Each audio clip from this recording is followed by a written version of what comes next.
Good morning, everybody. Welcome back to work. Welcome to our Monday edition of the GenAI news briefing. I am here with the GAI Insights crew as usual, and we are ready to bring you the news that dropped over the weekend and late last week. That includes a couple of things from Amazon, who we haven't talked about too much, and a little commentary on Gemini and how good it is or isn't at data analysis. Talk about some new research and tooling from Meta, and what I find to be a slightly creepy new update in character AI. But we'll see what everybody else thinks about it. All right, let me bring our screen to the stage, and we will. David, one person's creep is another man's enjoyment. So I know that character AI is still second most used generative AI app out there, and this new update, I don't know what to say about it, except it goes past what I would want to do with AI personally, but I'm apparently in the minority. So we'll get there soon, but we'll start off with Amazon. Ankaj, kick us off. Thanks, David. So the first one that we have for today comes from Amazon, and it talks about how Amazon is using GenAI to manage its finances. All right, let's see if the shoemaker is making its own shoes better with generative AI. Adam, what did you think? I'm going to give this an optional rating. I was on the fence between optional and important. I would push it up to important. The reasons being that it does have a good half dozen plus use cases in there. I'd probably go optional because it doesn't give a lot of detail around how they actually implemented those use cases. There are a couple that go a little deeper, but for the most part, it just sort of talks about what they've done.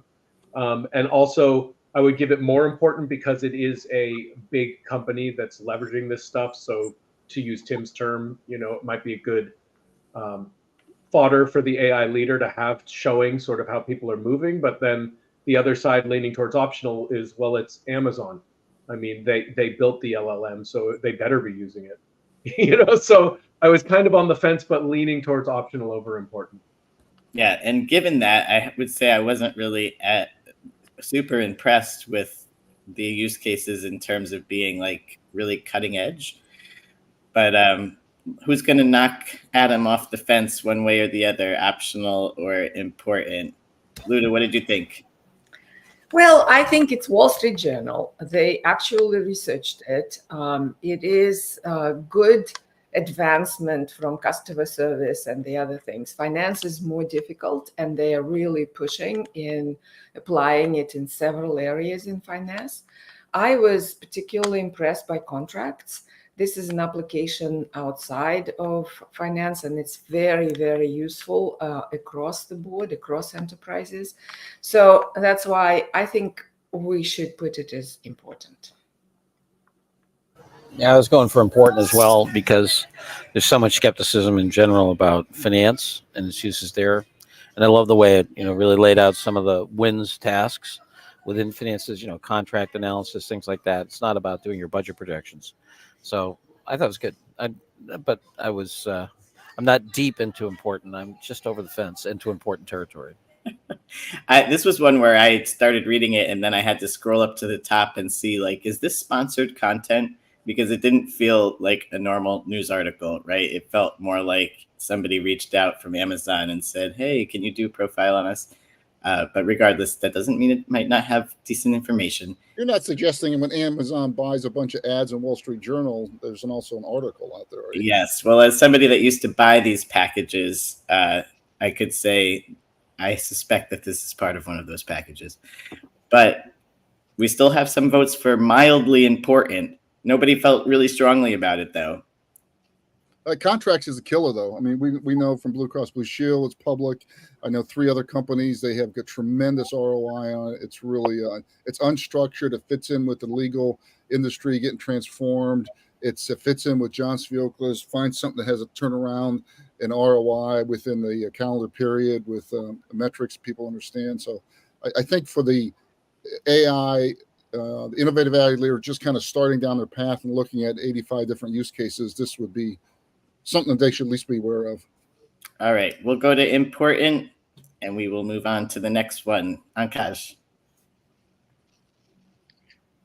Okay, the next one again comes from Amazon. So Amazon is trying to poach different people in the generative AI world, and the latest one are the founders of AI startup Adapt.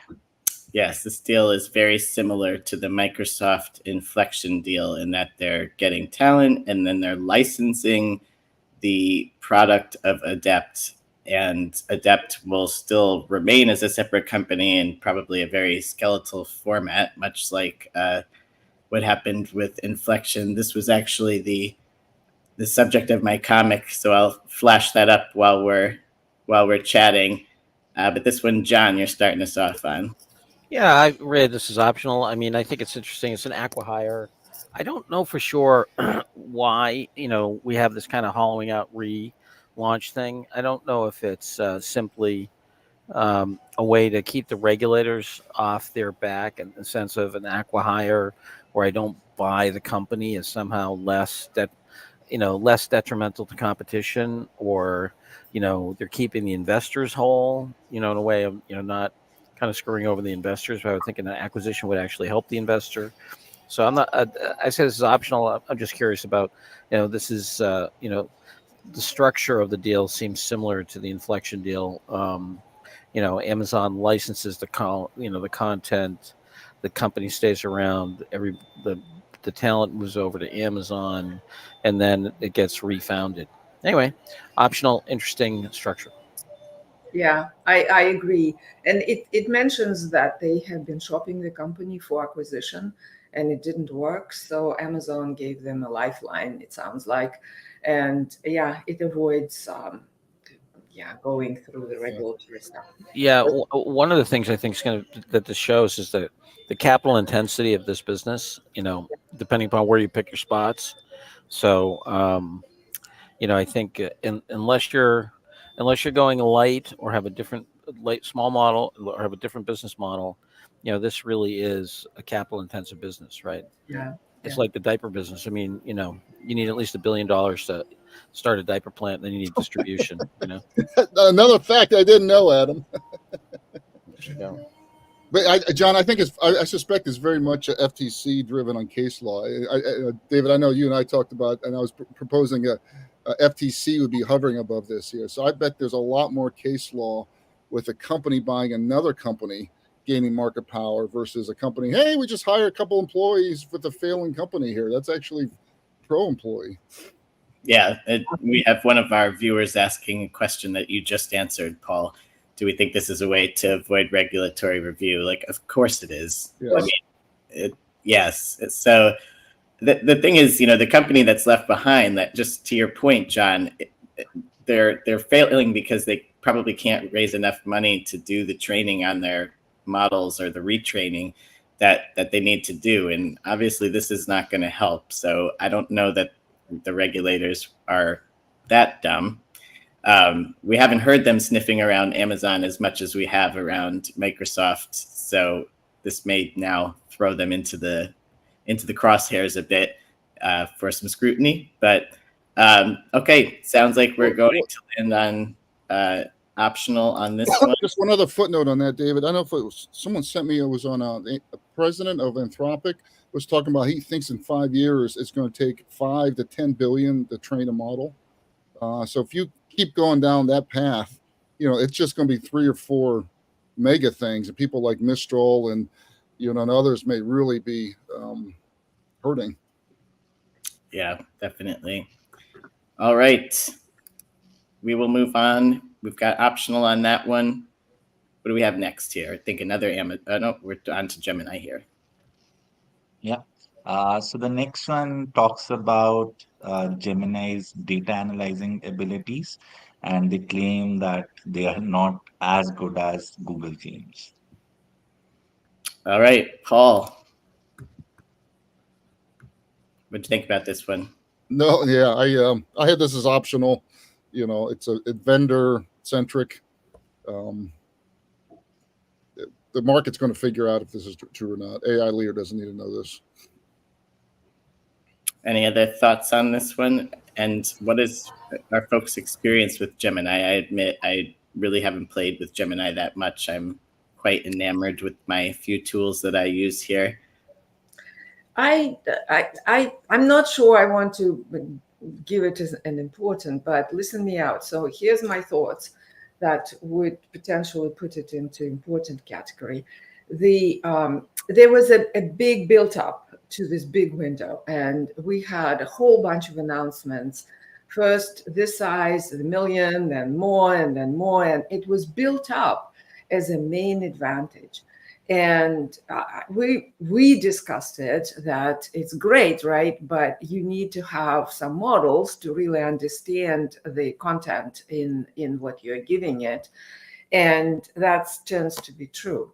So for the leader, the message is, look, the bigger window is important, provided you teach the model what's in the window. So, and without it, it's useless. And it might be worth highlighting as important. All right, so we have a somewhat important. Amanda, what did you think on this one? I agree with Luda, because I've tested this a ton of times by myself, Gemini and ChatGPT, and I'll feed it and I'll say, answer this question and cite for me where you're pulling from. And I'll say, give me, the paragraph number. I mean, it's consistently incorrect. So I agree with Luda to make sure the leader understands this stuff is still, I think they think hallucinations are it's totally making it up. Sometimes it could be pulling a version of the facts, if that even makes sense, but it's still not citing where it's coming from. So it's still very difficult if you have, like, you're filling up the context window to go back and check this for a full-on hallucination. So I kind of agree with Luda. I might lead a little bit towards important for the same reason. Does the leader really understand this? So what I noticed, and I didn't play with it too much, but I also played with it. What I noticed, it's almost more confusing to the model when you feed it that more detailed content, right? And it says, okay, it tries to integrate it, but it doesn't quite know how. And so it starts hallucinating more in with this content, at least in my experience. So I think it is an important area to be aware of. Yeah. If you're using a contents window. It feels like, Luda, it's a lot of things that at least I'm seeing out there that's confusing capacity with accuracy. Hey, we look at all this. We can summarize meeting notes. Well, the top 3 summaries are not specific enough in 90% of the kinds. Hey, here's a big context window. Well, just because we can doesn't mean it's actually accurate enough to be functionally valued. Or useful. Yeah, or useful. Yeah. To be fair, I mean, the other LLMs, I think, have the same issue. We were just chatting before the show, right, Adam and I, about trying to use ChatGPT for something similar and using a document that is well within the number of tokens that it should be able to process. And you try to ask it very simple questions to assess what's in the document, and, it just fails. So... Yeah, Michael notes the lack of branding capacity at Google. I'd have to agree with that. One of the things I think this is going to hasten the compound model adoption, because I think these long context windows, I don't think you're going to solve the problem just by using LLMs to try to decrease their, inaccuracies. I think it's going to be about compound model where you're going to parse that 2 million token window into sub activities that are then going to get, dispersed to a multi-agent model or a multi-model model that'll have some LLMs in it, and then there'll be a, post processor that will re-aggregate it and then put it against some kind of truth metric, statistical or otherwise, and then serve it up to you. So I think, anyway, yeah, I mean, the only reason I'd give it important because it's a major provider. Who's like way off, so. Yeah. All right. We'll go important on this one. And John, I think there's another indication. Google just remains, far from the leader 18 months into this revolution, and despite that they have all the data in the world, and they've got real challenges over there. Yeah, it's really interesting. I think Amazon lost the plot on voice, right? They had a massive lead that they let other people start to catch up, and Google had a massive lead in this entire space. I think their challenge is it was cannibalizing and going to screw up their core, which most people struggle to really. A lot of people talk about cannibalizing yourself. It's really hard to do. I mean, first you cut off a finger, then you cut off a hand, you throw it in the pot. It's not easy, right? Well, Yeah. you cut off a finger, that cuts my individual comp at the senior level. So I'm not paid to think long term. This is true. All right, we're going important, and we will move on to the next one, which is a piece of research, I believe. Yes, David.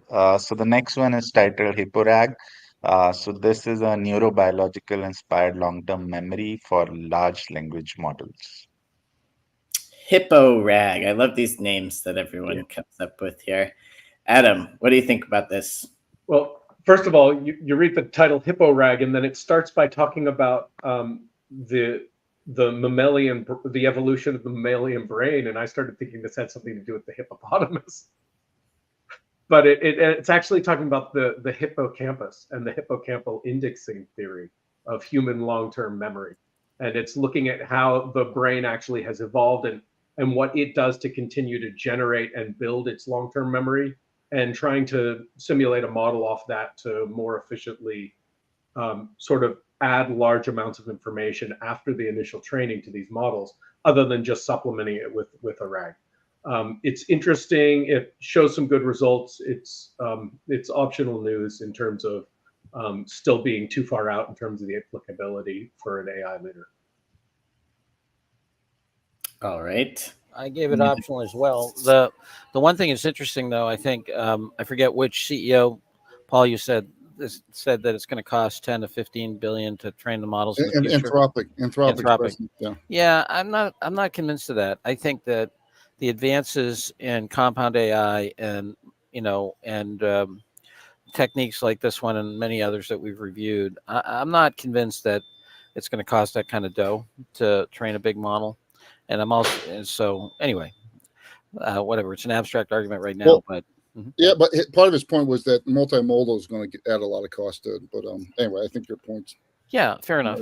Yeah, maybe whatever the performance curve of capability versus cost is going to be very interesting, and I think it's as dynamic. I mean, this is more dynamic than the early days of steel, like when Bessemer, came up with his process, and different things were getting adopted. I mean, you look at core technologies here. This is as dynamic, or CRISPR, and what that's doing to the cost of customization of and the creation of customization of different drug and molecules and so forth. I just think I don't think there's been a part of the economy in our economic history that has had such dynamic movement in the cost and capability of core technologies as this area is right now. All right. Interesting stuff, but we will go optional. Although I have to say, for the research articles, we can't just give it optional because it's too far out, because then why are we picking research articles? But sometimes they're applicable, and sometimes they're things our leaders need to be knowing about. It's not just that it's research. Yeah. I also think this is a marginal improvement in RAG. It's 20% improvement in RAG in an experimental area about how you do codification. So to me, it's a component part of a bigger problem. If they're talking about a whole substitution for RAG or something like that, yeah, then we might make it more important. All right. I have to push you a little bit because I know you have more analysis in those brains, those big brains of yours. All right. We're going optional, and we'll go on to the next one. Okay, so the next one is the creepy one from Curated AI. So they have introduced character calls where you can talk to your favorite characters. Yeah, I just have a lot of issues with this one. Besides the creep factor, the anthropomorphizing of AI, I think, is not to our benefit. And there's a little commercial for this one, if you watch it, I mean, it's funny because they basically have these characters and they're played by humans. They're basically like in an office setting, and they're simulating as if a person was calling them, and they are whatever Shakespeare expert or something, and then they start speaking in Shakespearean English and answering you, and so I don't know. I still can't believe that this is the second most used generative AI app in its current form, where you can talk to AIs, over text, and now you're going to have phone calls with them live. My scratching my head at this one, but I'm not the one who has to lead this article. John, what do you think? As a second opinion, I'm going to go important and maybe even essential. I'll tell you why. This is, to me, similar to when Facebook came on the scene. Okay, so a bunch of businesses looked at Facebook and said, "This is ridiculous." I mean, and now those same businesses are out buying tons of advertising on Facebook, recruiting on Facebook, and so forth. Look, human beings don't like talking to technology; they like talking to other human beings, right? And that is deep, deep, deep in our brains. And this character AI has hit upon what I think is the core of the new interface, which is a combination of dialogue and personality. And I think it is, I'd even rate it essential to understand this trend. And, yes, people are going to creep out and so forth, but, people are also rightfully worried of the dwell time of people on a combination of Facebook, Instagram, and so forth, which is in hours and hours per day. And over 1 billion people a day are on those platforms. This, ladies and gentlemen, is the future, and it is here now. And I think everyone needs to understand this, whether it's internal applications inside your company, it's going to have personalities to it, external ones, certainly marketing, certainly customer service. Yeah, I think I'd rate this thing as essential. It's interesting too. I mean, you would think Meta would want to sniff around this company and snatch it up because somehow they've beat them to the punch in something that Meta could, easily do. And they are doing it to some degree, but regulators probably would not allow that to happen. Well, with the new Chevron decision, I get a feeling that Meta's going to go buy these folks soon. I mean, I think the thing is that when you think about the Chevron decision, which for those of you who didn't follow it, the Supreme Court came out last week with the fact that, they've highly restricted what federal agencies can do in terms of implementing law. And, look at the legislature, it's completely deadlocked on things like this for lots of reasons, which we can get into. But so the Supreme Court said, look, the legislature has to legislate against these things. I believe that that's going to lead to much more power for the oligopolies. And so I think, this is going to be a battle of the titans even more so. And these companies that already have, in my humble opinion, too much power are going to get way more power. And somebody like Meta or somebody's going to go buy them. If I were Google, I'd go buy them, whatever. Yeah. So for the message for the AI leader, is it basically to think about how they're going to put the personality into their own apps? Like, what's the message for the AI leader? Well, for me, I'm essential, John. I mean, when I saw this over the weekend, I called John or sent him a text right away. I mean, one, people haven't used it. It's so easy. You download it, you're instantly talking about it. I think the second is, I mean, it is so clear to me that the future is voice on your internal application and everything else. And I love John saying voice and personality. And the AI leader needs to understand that, because that is coming by the end of next year. And then we're already talking about what is the personality of my AI agents in my call centers, what's a personality agents on my marketing side. And for this niche businesses where you're starting to see influencers on some of the B2C side, I think you got to start asking yourself, we're going to start seeing influencers on the character side here. So this is, to me, this was a little bit like the first time I ever got into a Tesla. I was like, holy crap, this is the future of cars. And I think, John, that's what you were kind of saying. When you start feeling this, you're really seeing where the future is. Yep. I wouldn't be surprised if there are a lot of companies that want to buy them and they are not for sale. Like, I think they recognize the position they're in and they are not looking. Yeah. It's not an option. They've probably been approached. Yeah. And, I did go on this app 6 months ago or so, and I think I wrote a blog post about it where I started talking to one that was supposed to be a mental health aid, and because I was scared when I saw, oh my God, mental health, like what are people going to do here? Like this is dangerous. And I started using it and talking to it. And I have to say, it was helpful in helping me work through a problem. So as much as I'm, poo-pooing it and saying it's creepy, like I do see how it works. Well, wait, David, so you saw the robot and it scares you, and you talked to another robot, and that second robot helped you feel good about the first one. No, it scared me that people would go on here in a crisis and, what would this thing say, right? So I was using it for the good of humanity, but then in the process, I ended up talking through a light problem that I had, which was it was good. It can be helpful, dangerous but helpful. All right. Well, I'm starting. I know Vinod Khosla at one of the MIT conferences said last year he thinks 20% of all medical and healthcare is going to be AI within 5 years, and I thought it was a crazy statement back then, but I'm really starting to think that's the future. Common cold, common depression. There's not enough people, and the basic stuff's pretty known.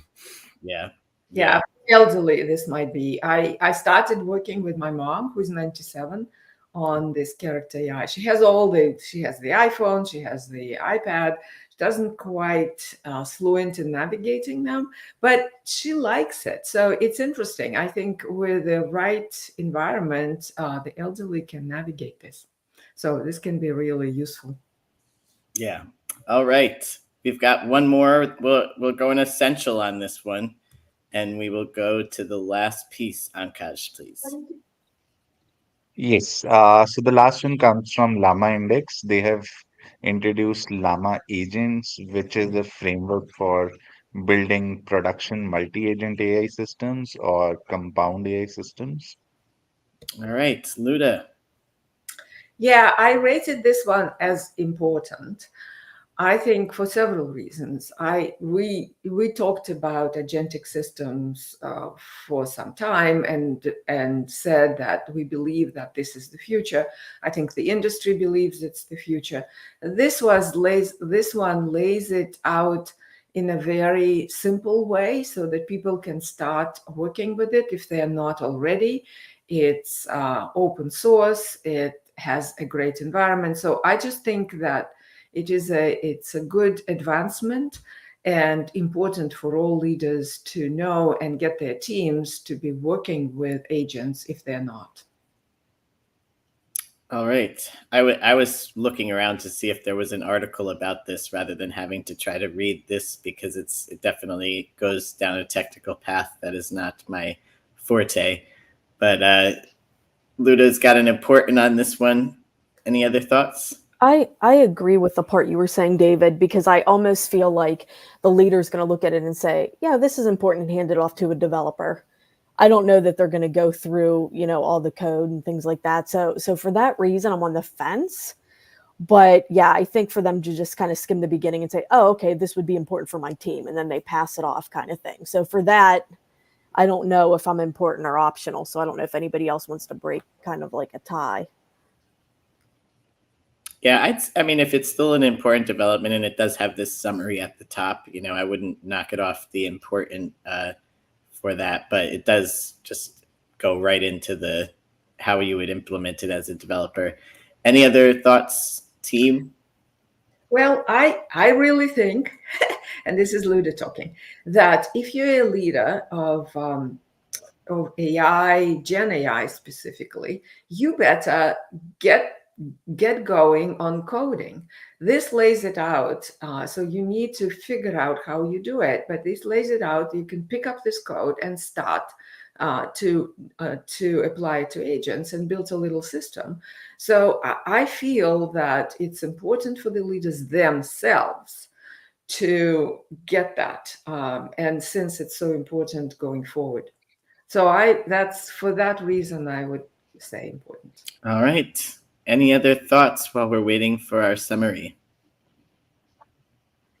John, you want to, or Paul, what's the learning lab tonight? Do we want to share?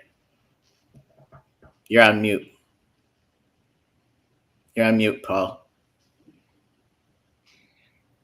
Adam, you want to introduce Raymond? Or I'm happy to. Okay. Yeah, no, go ahead. Yeah, so tonight in Learning Lab, it's another discussion on AI agents. Raymond Hunter, a longtime contributor and attendee of our Learning Lab, is going to go over one of the several AI genic frameworks out there. So it is a area that's moving very quickly. It's very confusing for many. And stop in at 7 o'clock Eastern, 4 Pacific. You can sign up on Meetup if you don't already have the link. All right, great. So we've started off the week with a bang here. We've got one essential, the character AI voice capability. We've got three importance. That's Amazon's use cases in finance, Gemini's inability to perform well despite the 1 million and 2 million context windows, and the Llama agents framework. All right. Great discussion as always, everybody. Viewers, please do sign up for our newsletter in the window where you saw this live show being advertised. Hit subscribe on our YouTube when you check out this re-recording. And don't forget about our conference. We're starting to include information about that in our newsletter so that you could sign up, or you could just go right to GAIinsights.com. We've got it well visible there. It takes place in October in Boston. We've got a great lineup of speakers shaping up, and we'll all be there to meet you. So we'd love to see you. And we will see you tomorrow, though, on our next edition. Have a good one.